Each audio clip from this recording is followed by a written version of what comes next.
If anyone finds out how I spent the GoFundMe money, I'm definitely getting canceled. Laugh out loud. Any person who uses an ugly picture of me in their thumbnail is racist. I, as a black woman, should always be depicted as beautiful, despite being a big, black, beautiful princess Queenie Bobini. At Keffals has made me realize you are a phobe or an ist if you don't see me as gorgeous, and I agree. Send in the clowns. Sorry I'm late to this one, boys. I was busy at the TikTok Riz party in Cincinnati. Cincinnati was a traumatic experience. I also went to church real quick to cleanse myself of today's video topic. I met this Southern Baptist dude, a pretty nice guy, but I'm back now, and there is a lot to talk about. Keffals is the gift that keeps on giving. Mudahar of Some Ordinary Gamers has now dropped a 90-minute long video going over everything that everyone has been talking about regarding Keffals for years. From her funding a website that provided homemade hormones to kids, to running a very questionable community on Discord and having some very weird interactions with minors along the way, to pointing out that she clearly, in my humble opinion, which is validated through Mudahar's video, mismanaged the $100,000 from her GoFundMe page. It's a bombshell of a video, and it honestly will be the lasting legacy of Keffals. A con artist, a fake activist who is totally self-interested and funded a website that gave hormones to children. Nice to see it all out in the open finally. The video was in the works for a while. We were hearing rumors about it. I helped a little bit on it behind the scenes, you know, just helping gather information. Why are you gay? So it's nice to see it all come together and be out there in the public to be like the definitive fucking Keffals video that everybody's been waiting for. And make no mistake, this video is absolutely undeniable. There is no defense for Keffals at any point if you watch it. But of course, people online are trying to find a way to discredit it. They are very, very desperate to do that, in fact, and it all starts with the thumbnail. I don't know how to say this without sounding like a little SJW, but I'm really not a fan of this caricature of a trans woman. Look, man, I don't know how to break it to you, but that's just kind of what Keffals looks like. It has nothing to do with the trans identity or anything like that. There are trans people who most people would be like, yeah, you know what? They don't look like they spend all day snorting crack or whatever. Keffals is just not one of them. On top of that, the artist being used here by Mudahar is just a worm, a guy who I've worked with a bunch in the past. I used him on my last two main channel thumbnails. I've paid him for other art at different points in time, and the guy makes everyone look ugly. That's the appeal of his art style. He's drawn me in the past without me paying him, and it doesn't exactly look appealing. It doesn't make me look handsome. I look like a meth addict, and that is the appeal of his art, that he draws everyone as ugly as he possibly can. So all of these people who are complaining about this are totally wrong and dumb. The video itself, if you watch it, has nothing to do with Keffals being trans. Mudahar doesn't call Keffals ugly. It has nothing to do with the trans woke movement or whatever. It's just about how Keffals is a subhuman monster. But people need literally any reason to discredit this video without even watching it. They don't even want people to watch it, because if they actually have to see what Keffals has done, her only supporters will be monsters just like her. I understand people have criticisms of me. I don't think I'm above being critiqued. That said, was it really necessary to use a transphobic caricature of me in the thumbnail while also not using my pronouns in the video announcement? And this is how these people work. If you call a trans person ugly, if you draw them in an unflattering way, it becomes basically, oh, well, this person is being transphobic, because they cannot engage with the arguments being made, and if they did, then there would be no defense, and they would basically have to concede that they are terribly disgusting people. So I said this in response after basically having Keffals blocked for months, I think. Pretty sure I unblocked her just to make this tweet because I thought it was funny, and then I got blocked. I guess we're basically trading blocks at this point. So freaking based, or should I say based on? Based on what? And I think everyone who tweets at her about the video is also getting blocked, which is pretty funny. I do enjoy that quite a bit. We do enjoy some blocking, boys and girls. The other thing that's confusing is Keffals claims Mudahar misgendered her in the original tweet, but her pronouns or whatever are she, her, and they, them. This is such a non-issue. I can't believe I'm talking about this. So what even is the complaint? Like, she says she's she, her, or they, them, and Mudahar used those pronouns. So what the f is the problem? Is she going by Zim now, like me? I mean, if so, that's pretty respectable, and I honestly just have to give her props for being such a badass Zim respecter. Zim and Zer are, of course, my pronouns, as my audience knows. I came out months ago, so I appreciate all of you for respecting my wishes there. We've built such a progressive community here. It's just, I'm so proud. I really am. You guys make me so proud to be Zim.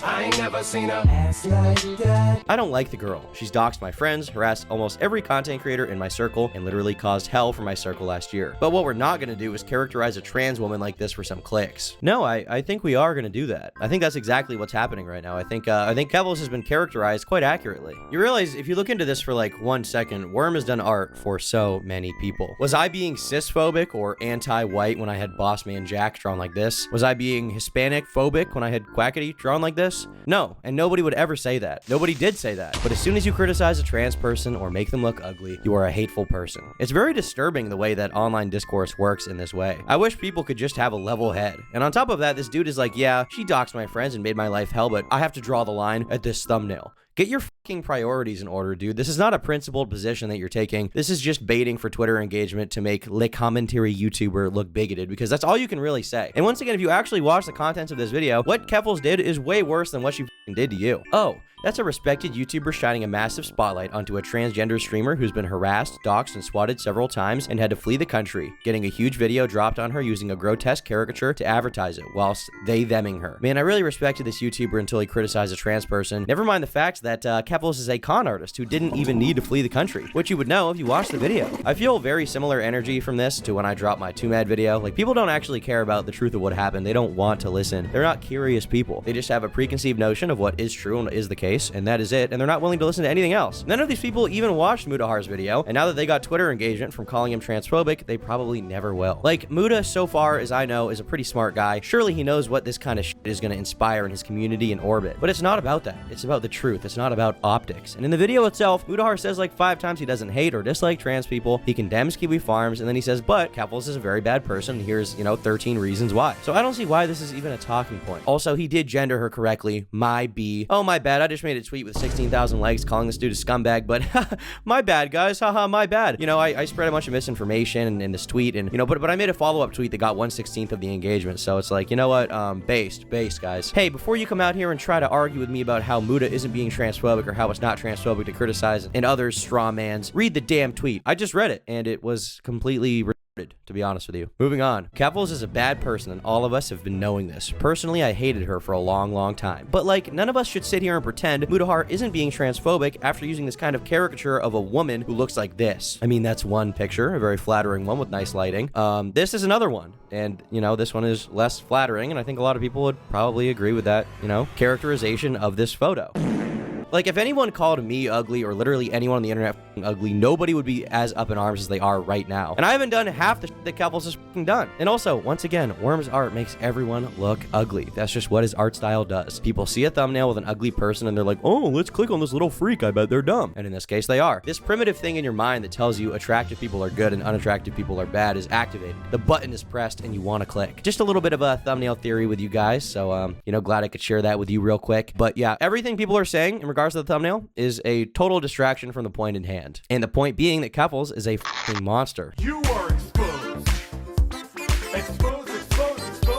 Now, the video itself is very damning in regards to Catboy Ranch, the DIY HRT directory, and the GoFundMe. Everything everyone's been talking about for years in regards to Keffals is in there, so if you're interested, then go watch it. You probably won't find a more vile person online than Keffals. Is giggly goon clown tier bad? And since its release, some big threads on Twitter have been released delving a little bit deeper. The best one is by Staroxia on Twitter, who had some very interesting documentation about the GoFundMe. It was very well done, and I highly recommend anyone who's interested checking it out so you can see the info for yourself, but I'm going to go through the thread right now. It's time to talk about the Keffals GoFundMe situation. Below, I will prove 1. Keffals misled donors and spent $100K dishonestly. 2. Her legal case with Human Rights Tribunal of Ontario is dead, and Keffals has been lying about his status to avoid questions related to the money. I've been investigating Keffals GoFundMe for a long time, and now that a few pieces of evidence are public knowledge, I can share what I've found. TLDR, the above screenshot is real, and the legal case the GoFundMe was supposed to go towards likely isn't happening. Strap in, this is a doozy. First, what exactly did she say she would spend the GoFundMe on? According to the GoFundMe description, $20,000 for recouping losses and moving to a safe location, and the remaining $80,000 plus for a legal fund. It's important to take this at face value since it's what she's saying directly to people donating. On Twitter, Keffals had been less clear about how the money was allocated, but here's one figure I want to call to attention. This, shortly after the GoFundMe launch, and she gives a lower estimate of $60K for a trial, and then most of the GoFundMe is going towards legal fees. She also reiterates that the non-legal portion of the fund is going towards moving and recouping her losses, but in my investigations, I found that she had no concrete losses to recoup. Keffals was swatted on August 5th. She later said that all her devices were returned 3 days later. I eventually got my stuff back in like 3 days and got an apology from the chief of police.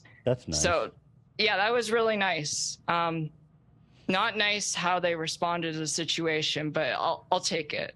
This is corroborated by a property bag shown in a CBC story about Keffals' swatting, the label of which clearly shows that Keffals' desktop tower was returned to her on August 8th, which was before Keffals launched her GoFundMe on August 9th. Additionally, a former editor of Keffals shared with me a copy of Keffals' financials from May 2022 to July 2023. In it, we can clearly see that in August 2022, Keffals earned over $13,000, which is actually higher than the surrounding months. To reiterate, Keffals did not have any losses to recuperate, and she wouldn't see a decline in revenue until March 2023 after she went to rehab. Keffals also likely didn't use the $20,000 to relocate to Ireland and instead paid at least a significant portion of it out of pocket. By September 4th, 2022, Keffals was established enough in Ireland for publications to write about it. The next day, she would have an infamous convo with Winter, where, when asked if she had used GoFundMe funds for her PI, strongly implied that she hadn't spent any of it yet. This adds to the gravity of the situation, given that trans people are forced to beg for scraps online, so an already wealthy woman using a GoFundMe for an important cause, instead using it to double her income, isn't just evil, it's an insult to every trans person struggling to survive. Anyways, while it seems that Keffals didn't need the GoFundMe to get to Ireland, she wouldn't settle down until October. This brings us to the screenshot, taken by a former editor for Keffals on November 30th, 2022, where Keffals says all of the GoFundMe money had either been spent or earmarked. Keffals, in just 4 months, potentially just 2 months if it hadn't really been touched by September, blew through $100,000 on traveling, not moving, furniture, friends, new stream gear that she did not need since she got her devices back after 3 days, and clothes. The rest was for a year of rent and therapy, none of which was outlined by the GoFundMe. I can even tell you how much she spent on rent. She would later tweet on her private account that her rent during this time was $2,400 a month, which is $28,800 she'd allocated. Remember, she said and reiterated that most of the GoFundMe would go towards a legal case, that a civil case, which has still not happened, would cost a minimum of $60,000 for 3 days, and yet by the end of 2022, the money she said was for the legal fund was gone or allocated elsewhere. This means that none of the $100,000 went to any of what she said it did, which brings us to my second point, her legal case with the RHTO that isn't going anywhere. Buckle up, because we're only halfway done. As I followed the progression of Keffals' legal case, her public and private plans constantly shifted and often didn't align. As a result, nailing down a robust timeline of what she was saying publicly and privately regarding her legal case proved convoluted and unhelpful. So I'll give her the benefit of the doubt and assume her most recent plans, a complaint filed with the Human Rights Tribunal of Ontario on April 10th, 2023, remember that date because it's important, are consistent with her initial GoFundMe for a legal case. Her video wasn't uploaded until May, but various press outlets announced it around April 21st using a press kit Keffals put together, almost all of them including a clause like this saying there was no information as to when the claim would be heard. Unfortunately for Keffals, the HRTO sets a deadline of 1 year after the initial filing for a hearing should one occur. Keffals' application was filed on April 10th, 2023. The deadline for a hearing was a month ago. There has been no evidence of any hearing. We haven't even heard about mediation. We haven't gotten confirmation that her application was accepted. We haven't even heard about the letter she was supposed to receive right away. And all these things are long past due. She hasn't said the HRTO accepted her application, for example, merely that papers have been processed. Even more suspiciously, she deleted this tweet within 7 minutes of posting it. Please excuse my chicken scratch math with screenshots to prove this. But this is the tip of the iceberg. As we all know, another thing that was covered, which in my mind, in Turkey Tom's mind is very pressing, is the HRT directory. Now, the HRT directory itself explained to people how they could purchase homemade drugs made by other trans people behind their parents' backs. The reason I say parents is because it encouraged children explicitly to purchase these drugs. It personally had listings of places to purchase them, and once you got it, it would come with a lolicon packaging once actually delivered, just to top it all off, really. Once again, this is like giggly goon clown tier shit.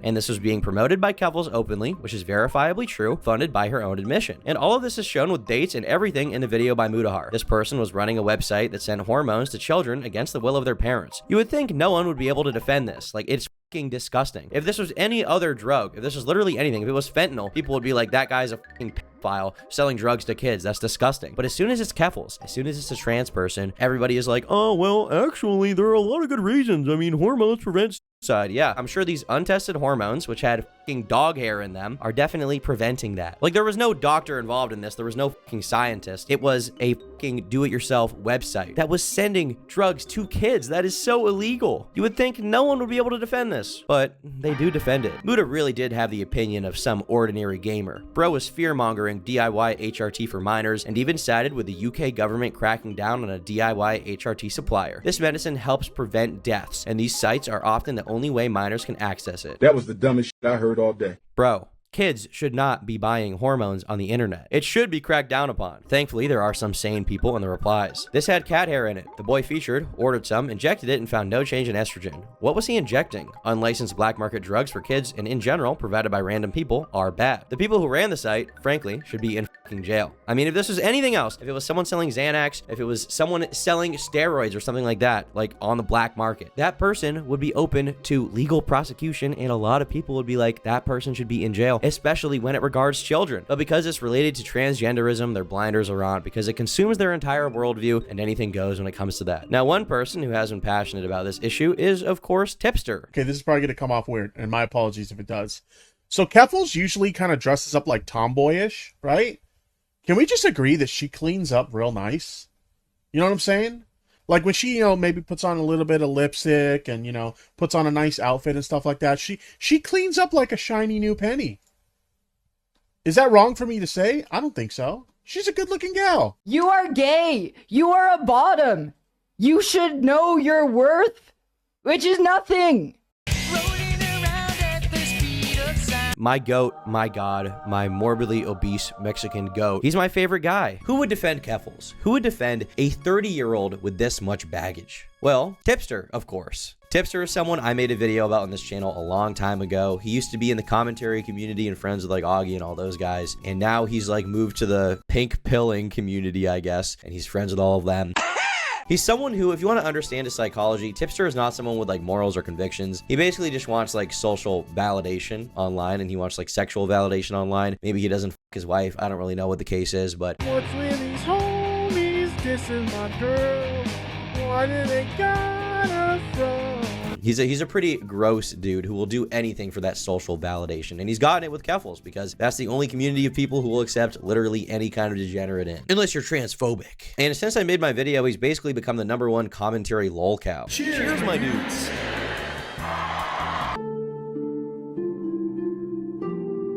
Toastify has made videos about him. I think Boblax has an entire show where he just piles onto the dude for whatever dumb shit he's doing that week. And Tippy is friends with Keffals, so of course he had a lot to say about the new Mudahar video. Muda's entire video is going to be using Kiwi Farm sources to do a guilt by association takedown on Keffals, holding him responsible for everything DIY HRT. Yup. Notice how no one can actually critically engage with the contents of the video. Literally all they can say is, Kiwi Farm's bad. Like, if you want to be critical of Kiwi Farms, just fucking do it. Do it! But everything that was gathered there for the video is real. Nothing is fake. Like, you can watch the video. There's nothing you can deny about the proof within it. But none of these people can actually respond to it because they then have to defend what most people would consider being a fucking minor interested person. Now, someone on Discord asked Tipster the age-old question, okay? What would he do if Keffals did something else horrible, like RAPE? And he said, that's one of those things I would tackle if that happened. I don't like to think of my friends in hypotheticals like that.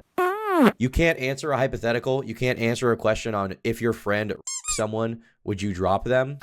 I mean, what is wrong with this guy? I think we clearly know where he stands. He will defend any action of Keffals. And apparently, Tipster has been so salty that I made fun of him for being fat that he had a Discord server to gather information about me, Nick, Boblax, Augie, and Keemstar. Like, dude, you are obese.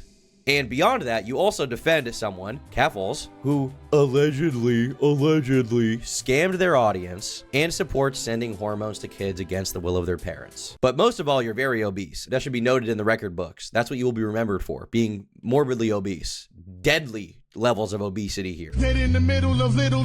There's no defense for Keffals. Anyone who's defending her is a fucking clown or should be investigated themselves. They are a terrible person who will never be able to respond to the video short of admitting all of it is true and then leaving the internet. But they can't do that. There's literally no defense. And they've never provided a good defense for anything that's in that video. If anyone finds out how I spent the GoFundMe money, I'm definitely getting canceled. And the thing behind all these arguments, the thing behind, drawing the direction to worms, drawing, or whatever the whole point behind it is to obfuscate the truth and distract the conversation from what actually matters. And it's disgusting. These people should be in jail. Stand down, homie. Nobody exposes Keffals. Make no mistake, Keffals is a genuinely evil person. And as far as I'm concerned, anyone who defends her with full knowledge of what she's done should be thrown in the same bucket. Yeah. Thank you for watching.